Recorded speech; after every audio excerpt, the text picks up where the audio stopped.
Magandang araw ho sa inyo, ang inyong abang lingkod. Ngayon, isa hong tanong dito, bakit idinawit ni Zara si Zaldico sa 2.4 billion DepEd laptop scam? Ito ho, panahon ito ng tatay niya, ha? Diba? Ayan o. Ko was the contractor behind the 2.4 billion DepEd laptop deal. No, actually, it was not a revelation. It was not a revelation. 2021 procurement, noong panahon ng tatay niya, involved laptops for teachers' online classes. So the units later found to be grossly overpriced kasi naging 58,000 pesos and 58,300 pesos despite similar Celeron-based models retailing for around 15,000. Alam niyo yung Celeron, maganda pa nga rito sa Pilipinas kasi akma rito. Dahil mainit na bansa ang Pilipinas.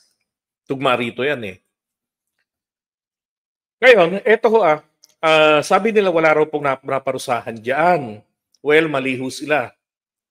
July 11, 2025, just this year, so si Briones ay nasampahan na po ng kaso, graft at saka falsification ng public documents. Ito yan Tingnan nyo So nakita ngayon dyan sa, nagkaroon ng investigation ng ombudsman Ang tagal nga. Ang tagal. Ang tagal niyan. 2022 pa po yan. Yung investigation na yan. Ngayon lang. Tayo mga naghahanap ng makasuhan na agad sina Diskaya, makulong naman. Ito nga ombudsman ni Duterte yan Ito. The Office of the Ombudsman has ordered the filing of graft charges kay Briones. Naka-wheelchair na lang ngayon yan Then sa iba pang, may nasa isang dosena na DepEd officials na nagsapwatan dito sa 2.4 billion na overpriced laptops. Okay, so ito yung mga nasampahan ng kaso. Briones, Christopher Lau, yan. Sevilla, yan ho. So baka may mga kamag-anak kayo dyan. Paki-check ng pangalan. Okay, sabi rito, state auditors earlier found DepEd bought over 39,000 laptops. Dami. Nagkakahalaga bawat isa ng 58,300 sa pamamagitan daw po ng DBM, yung PSDBM, yung Procurement Service. Despite originally budgeting 35,046 pesos per unit lang, Grabe. So meron hong patong na 28,917. Ito pa. An early report by the Commission on Audit. Bakit po ba may audit? Anong kinalaman ng Commission on Audit rito? Mamaya nyo na malalaman. Malalaman nyo mamaya kung bakit.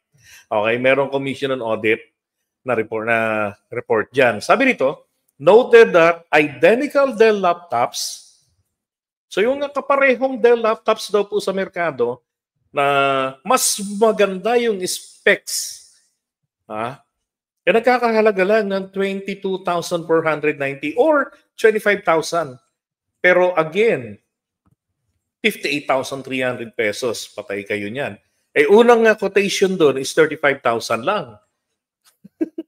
Pero, di ba, mas maganda pa yung comparable unit, mas maganda pa nga.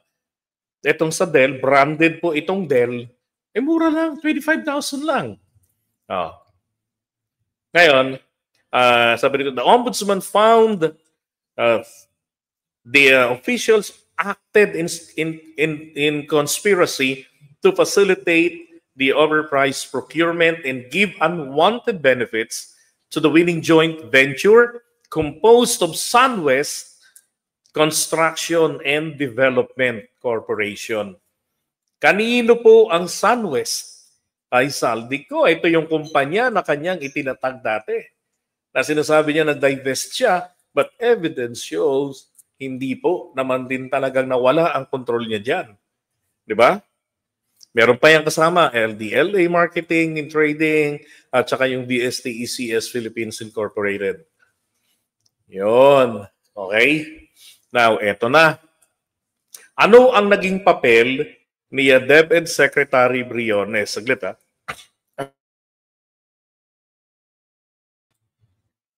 Ayan.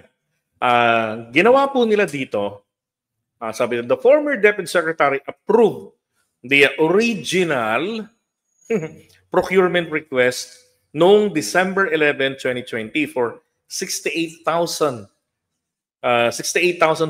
laptops na nagkakahalaga ng 35,000 mahigit per unit. Then, without valid or sufficient justification, requested DBM noong February 11, 2021 transfer ng procurement sa PSDBM. Samantalang kaya naman po pala ng DepEd na magsagawa ng bidding. Alam nyo naman yung PSDBM, nagiging, ewan ko sinong nagtatag ng PSDBM. Nagiging daluyan ito ng katarantaduhan sa procurement. Ilang beses nasangkot yan. Ito pa. The Ombudsman found she made several approvals despite the absence of a MOA. She approved the inflated unit price of 58. Pinalobong presyo ng laptop per unit. Inaprubahan ni Briones. 58,300 ang halaga. Yan nga, nagkakahalaga ng 2.4 billion na binayad doon sa PSDBM noong May 5, 2021. Okay, and then Briones also signed the MOA on May 28, 2021. That later backdated to February 16, 2021. Kasi nga yung issue, wala namang MOA pa, walang memorandum of agreement with the PSDBM. Diba? Kumbaga, inunan din lang, sige, mamili na kayo, to follow na lang yung papel. And approve the memorandum justifying the backdating to cover the earlier fund transfer. Hence, PSDBM had no authority to act as a procurement agent or entity for the DepEd at the time. It commenced procurement activities pending the execution of the MOA, of the 2021 MOA, sabi ng resolution. Ito, falsification through backdated document. So yung 2021 MOA na nakalagay roon, ang petsa ng execution is February 16, 2021, pero ginawa po nakita rito nila sa investigation nila, it was signed and authorized May 28, 2021. And the backdating was done to provide legal cover for the 2.4 billion fund transfer that occurred on February 18, 2021. Pinaatras po nila. Samantalang ito po ay Mayo pa, ginawa nila ngayon, binago nila yung petsa ng February 16. Kasi February 18, nauna nilang pinadala yung pera. Diba? Now, Briones and 6 others willfully altered the true date of the execution of the Memorandum of Agreement and made false statements in oration of facts therein. Ito pa yung isang matindi. The Ombudsman also noted, lacked authority to sign the agreement on behalf of PSDBM. Kasi nga naman po yung kanyang designation ay napaso noong April 30, 2021. Diba? Pero ang kapansin-pansin po kasi rito, sa kinasuhan, parang walang kasong isinampa laban po rito sa SunWest. Diba? Nagkaroon ng conspiracy. Walang ano rito, kung titignan niyo yung mga pangalan, wala. At wala rin ako nakitang balita na yung mga taga SunWest ay napasampahan ng kaso, pati yung ibang mga kumpanya. Yung tatlo yan na magkakasama, nasampahan ng kaso. Kaya po, ang ginawa ni Zara, binalikan ito.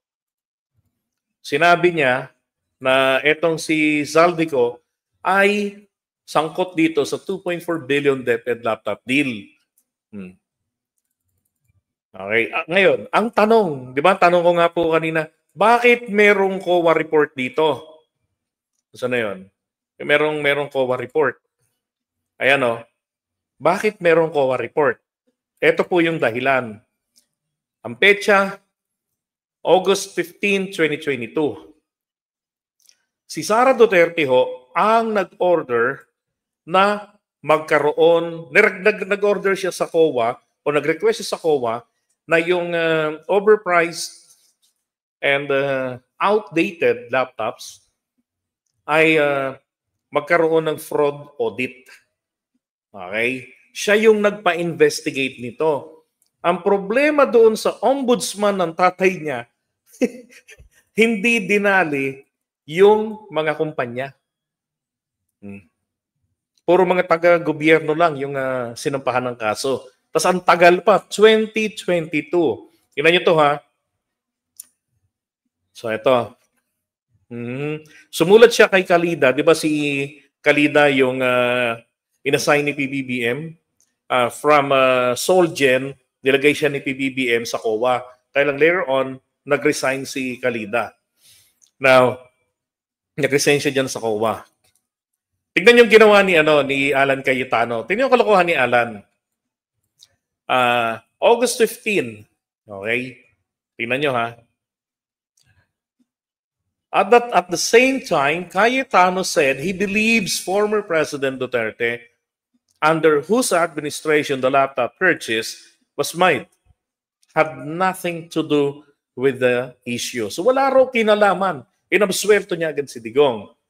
Kaya nga natatawa ako bakit dito sa problema ngayon sa flood control, kailangan ang pinaka-ulo si PBBM agad? Di ba? Ay nako. Sabi, I have full faith na walang kinalaman si PRRD sa mga laptop na yan. Dahil alam kong hindi nakikialam siya sa mga ganyan. Too trivial na para pakialaman niya pa. Tapos nagkaroon niya ng Senate investigation. According to COA, the portable computers were pricey for an entry-level type of laptop. This noted adversely decreased the numbers of intended beneficiaries from 68,500 and naging 39,583. Kasi yung 2.4 billion na ang tatanggap sana ng mga laptop kung tag 30,000 mahigit ang isa, tag 35,000, 38, nasa 68,500. Kaso pinatungan ng 20 milyones mahigit eh. Di ba naging 58,000? Kaya bumaba pa yung mga teachers na makakatanggap. Hindi na lahat na intended teachers makakatanggap. Diba? Nakarating nga sa kanila, tawag dito, obsolete na yung madali ng mag-init kasi nakabodega. Yan yun. Ngayon, hindi rin po nagpahuli si Sara sa problema sa usapin ng laptop. Noong panahon niya, meron din po 9 billion nagkakahalaga na mga laptop, sabi diyan, undelivered during VP Sara's last full year as DepEd Chief. Manila Bulletin. Ano ba nangyari doon? Sabi nito, some 9 billion worth of laptops that were supposed to boost DepEd e-learning program were not delivered in 2023. Bakit hindi na-deliver? Ito po kasi yan. Humingi po kasi sila ng tawag dito ng budget para dyan. Ito, 11.36 billion na budget para sa mga computers, laptops, smart TV, TV sets, and other e-learning material or equipments. Alam niyo ba, ang ginastos lamang nila is 2.8 billion pesos. Saan po galing ito? Saan po nanggaling yan? Bakit 2.18 billion lamang? Sabi nga rito, Rep. Jinky Luistro asked about 19.22% rate of the department's Information and Communication Technology Service, ICT package. Low utilization rates are an eyesore for House members like Luistro since it suggests that the public funds that the Solon allocated during the budget process were not maximized or used to the fullest. Ano ibig sabihin nun? Yung pondo para mapaganda yung takbo, yung sistema ng pag-aaral ng mga kabataan, pagtuturo ng mga teachers, hindi po nila ginamit, hindi po nila binulsa, ha? Hindi po nila ginalaw. Hindi nila ginamit, di sila bumili. Bakit kayo humingi ng ganung kalaking pera? Eh di sana nailaan sa ibang bagay yan. Di ba? Oh. Okay. Ang katuwiran kasi nila dito, priority daw po dyan ang 2022 budget. Kaya nagagalit dyan sa hearing na yan si Luistro.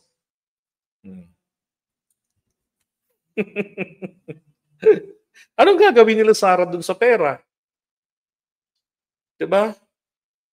Tapos dito 2023, 2022 yung budget na ginagalaw nila. Doon sila nakafocus. Dapat nga yung pera na yun, sinoli na yun sa National Treasury. Anong gagawin doon? Yun lang yung tanong ko. Diba? Lang yung DepEd Secretary. Tapos kung anong pintas sa kalidad ng edukasyon, siya ang dating DepEd Secretary ng 2 taon.